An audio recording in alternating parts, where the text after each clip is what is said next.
Hello everyone, welcome back to another episode of r/Entitled People. In today's episode, Karen complains about having to pay for pizza after answering her door naked. Rude neighbor accept defeat or, somehow, retaliate? Karen believes that offending people is her right. Before we get started, make sure to subscribe so you will never miss a video. So let's get started. Karen complains about having to pay for pizza after answering her door naked. This story happened to me, personally, in 2004. I was working for Pizza Hut. Mind you, at this point I had been dating my son's mom for 6 months, so I was apt that a customer would answer the door in her birthday suit. I, choosing to remain professional, tell her the price of her order so she can pay me and take her pizza. Karen, let's call her Alicia, ironically, not a fake name, though it was meant to be, says, "I gave you a free show, I want my pizza for free." I tell her I am not at liberty to give her the pizza for free. I am not a manager. She calls my manager and asks to get the pizza for free for giving a free full body show. The manager calls my phone and says, "Bring the pizza back and call the cops for indecent exposure." I call the cops in front of Karen, who tries to tell the cops I sexually assaulted her. I left. The cops came to the restaurant asking for a sworn statement on my side, which I gave. After Karen heard I gave a sworn statement in front of my son's mom, then girlfriend, she admitted to perjuring herself when she gave her statement. What the actual frick? Who in their right mind thinks I'll just answer the door naked and get free pizza because they'll like what they see? Kudos to you for remaining professional, I would have just turned and walked away. I think someone has been watching too many videos and forgot those are all scripted. I kinda feel if I ever did that I'd need to pay extra for the therapy the delivery guy will need. Either that, or this girl should have been in a mental facility. Either way, if it was as easy as simply walking away, I would have. I did my job, stuck to the books, and did things the way I had been trained. Trust me, I wanted to walk away, without permission, because I felt like each passing minute that I had to look at her naked body, I was passively cheating on my son's mother. When comma and full stop crazy for a bit there, mate. That is how my mind works, mate, especially for a story that is 18 years old, and I was typing the story in the details as I remembered them. Sorta related story. In my teenage years I also delivered pizza in a smaller town. This town had a hotel that had a reputation for short-term room rentals that was conveniently close to the bar area. It was a quiet night, call comes and delivered to room XXX at said hotel. I'm guessing either the pizza was ready before they were or things took longer than anticipated. Approaching the door you can obviously hear them, so I took a minute really, to double check the room number. Bang bang bang on the door and called out pizza. Here's some cursing, guy opens the door partway and throws way too much money at me, growls keep it, grabs the pizza and slams the door shut. Never had that situation, but knew drivers who did. Some of the horror stories I heard made me never want to do that job again. When I was delivering pizzas I had a preteen girl answer the door in her underwear, then ask if I wanted to come in and hang out. I ran off that porch. Fortunately this was paid by credit card though, so no worries there. I didn't bother asking her to sign the slip, so no tip, but that was not my primary concern at the moment. You were smart to get out of there. My concern now is if she was coerced into doing this by a parent or some adult in order to accuse you of something and either get free pizza or try to extort you or the business. But if not, who raised this child? A preteen no less. That's gotta be so demoralizing on so many levels. Imagine telling yourself I'm so hot that this young guy is gonna give me free pizza then get the cops called instead. Not only are you arrested for indecent exposure, you also have to live with the fact that someone called the cops for having looked at you naked. Rude neighbor accept defeat or, somehow, retaliate? I live in an area with small lots and close to neighbors. I invested a small fortune, around $30,000, into my backyard, think urban oasis, but it unfortunately inspired my neighbor to do the same. But instead of creating a tranquil backyard with greenery and just a place to meditate, their idea is enough to drive us bonkers. My office, I work from home 100%, is also right next to their madness, and I can't even go outside for a quiet breath of fresh air. Their backyard, obnoxiously high, huge deck built right on the property line. The decking is about a foot below the top of their fence. It's ridiculous looking, hillbilly hot tub, TV in a building. They blast all kinds of random shows, and they are overall just rude when it comes to noise. They just don't care. They have close neighbors.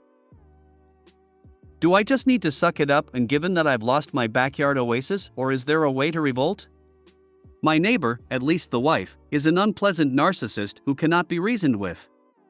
I try to avoid her at all costs, but I can't ignore her now. Update: my very sweet wife said something to the neighbor about the volume of the TV, nothing else, and she completely lost her mind. Unfortunately, she included some very personal attacks among other just rude comments. She confirmed she is a narcissist and ended the conversation with, "I'll do what I want, when I want." I have a fence company coming on Friday to see how high of a fence can legally be installed, and I may need to soundproof/add trees. Thank you everyone. Well, start by finding out if they got permits for the add-ons they built. Quickest way for that stuff to start coming down is if they didn't pull permits to add the deck or any other structure to the land. If that stuff did have permits and was inspected, then start recording to document the noise levels, especially if the noise is late at night. Of course, you will want to make sure your area does have noise abatement rules in place. So if there are no noise abatement laws, and they did their add-ons by the book, it may seem that you're screwed, but you're not as long as you don't mind spending money. Plant trees along the property line. If you can swing it, pony up for trees that are close to being mature. They can get pissy all they want, but if the trees are on your property, they can't whine about it. They can't go and try to break up the root system. Trees will look better than a fence and will also serve as a noise break, and as an added bonus may also start killing parts of their lawn off because the grass isn't getting as much sunlight. Find out what permits were required and make sure he obtained them. Most locations have setback requirements that would prevent him from building up to the property line. If there are violations, get a city inspector out. They will make him tear down this crap. I would get some big metal wind chimes and hanging them by the fence. You could even set up a fan to make sure they moved constantly. NGL, I would love that.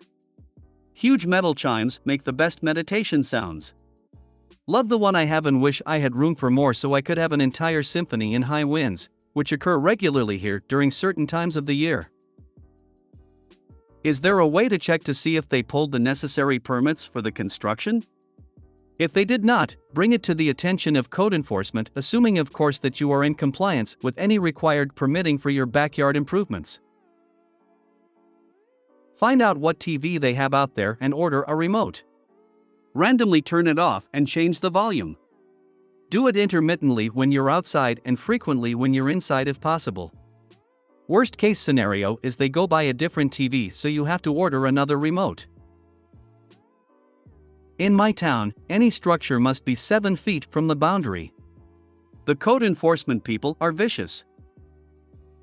I would try to speak with them about having some quiet hours. If that goes well, yay. If not, cooler of shrimp, leave it out. Open it up next to their deck after a few days. I have built a canopy out of blackberry vines. They grow fast. It would partially block the madness plus blackberries. We have the thorn ones and those are nasty buggers, so they won't be pulling without pain or leather gloves. I would definitely check to make sure they pulled permits and complied with any codes as far as how close the deck is to your property line. If there's nothing like that in your area, I might be inclined to go ahead and increase the height of my fence by 6 feet from where it is now just to block them off and have some privacy. Or plant some trees. Although I would go with the fence to be quicker. Karen believes that offending people is her right. My name is Marcella, I'm Brazilian, F21. This text will be translated, sorry for the mistakes. I worked with a Karen for a year, I'll call her Mary, okay? Upon joining the company, my boss informed me that I should not listen to what Mary, F43, said. Because he already knew what her reputation was, and 3 employees had already passed through my position in the last year. The last employee did not even complete the probationary period, 3 months. I'm autistic, and I talked to my boss that at some point, I might not pay attention to something if I'm anxious, or I might have a fit of laughter. My boss said it wasn't a problem, that he understood. As the days went by, Mary frequently made comments about my weight, how I looked, how I dressed, nerdy shirt, jeans, and sneakers, and that I wasn't cut out for office work. She complained about everything I did. And one day, in the summer, for those who don't know, hot days can reach 40 degrees Celsius in Brazil, I turned on the air conditioning because it was too hot, and she started screaming. Because she didn't like air conditioning, and that I was disabled, and that disabled people shouldn't even be allowed to work because they bothered other people. And that if it were 10 years ago, there would be no air conditioning there, so I wouldn't be able to work there. I opened a smile and said, it wouldn't be a problem, 10 years ago I was playing with dolls. And she started screaming that I didn't respect her. I even recorded several audios in which she said that my autism was ridiculous, that I was retarded, that I was weird, and other things. Interesting context, in Brazil there is a set of laws called CLT. These laws establish that employers and service colleagues cannot mock, humiliate, insult, or disqualify other employees, or the company can be sued and have to pay compensation, and that employees cannot work shifts longer than 8 hours a day, in addition to the right to 30% paid vacation and 13th salary. In my last month there, she asked me to stop my work and go get documents for her in another sector. She was my colleague, not my boss, so I said I couldn't, because I was too busy, and that I could go get them as soon as I finished my job, if it would help. And the crazy woman just ran and cried, in tears, in the corridor, shouting, guys, I asked Marcella to go get some invoices at the balance and she doesn't want to go, and I don't know why, as if I had attacked her. My boss was bothered and replied, but that's your job, she's doing her job. On my last day there, I called her Karen saying goodbye, Karen, and she didn't understand. My friend and I left laughing. The girl I trained to replace me didn't stay 2 months and asked to leave too. I opened a smile and said, it wouldn't be a problem, 10 years ago I was playing with dolls. I like this. With that recording, you have an open and shut case. Submit a copy to HR. Chances are that they can't get Karen out of the door quickly enough. Other option, sue. I don't know about Brazil, but I suspect in the US, you might come across a large payday. Who is Mary related to? Is she the owner's sister or something? Nepotism is the only reason to keep a poop stain like that around. You should have taken those audio recordings of her mocking your autism to your country's equivalent of the labor board and filed an official complaint against her and the company for allowing her to mock you. A hefty fine leveled against the company would have been the end of her employment there. Quick question, you stated that your trainee asked to leave. Must an employee in your country get separation papers or a reference that requires them to ask to leave instead of giving the employer notice of your resignation? Oh, sorry, that's not what I meant, translator error. It was the employee who would replace me. I taught her my job. She asked to be transferred after 2 months. At what point do employers not understand that keeping someone like this is not good for their business? Why do they put up with people getting treated like this? If you made it to the end of the video, thanks for watching. Don't forget to like, subscribe and share, and we will see you in the next video.